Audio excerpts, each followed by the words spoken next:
వెళ్లకుండా ఆకతాయితనంతో వాళ్ళు తాగిన సీసాలను పొలంలోనే పగలగొడతారు.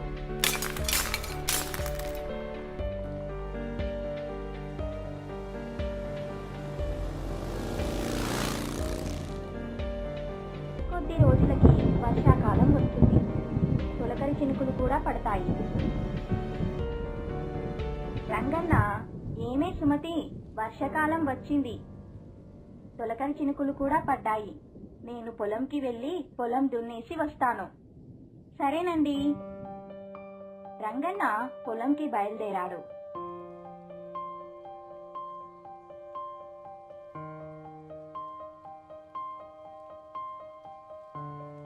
పొలం దున్నేసి ఇంటికి వస్తుండగా 2 ఎద్దుల్లో ఒక ఎద్దు కుంటడం గమనించాడు. అరే, అదేంటి, పొలంకి వెళ్లేటప్పుడు బాగానే ఉంది కదా, ఇప్పుడేంటి ఇలా కుంటుతుంది అని తన ఎద్దును కాలును పరిశీలించాడు. అరే, గాజు పెంక కుచ్చుకుంది. సుమతి, సుమతి, పసుపు తీసుకురా. ఇదిగో అండి పసుపు. అయినా ఈ పసుపు ఎందుకు? ఎద్దు కాలికి గాజు పెంక గుచ్చుకుంది.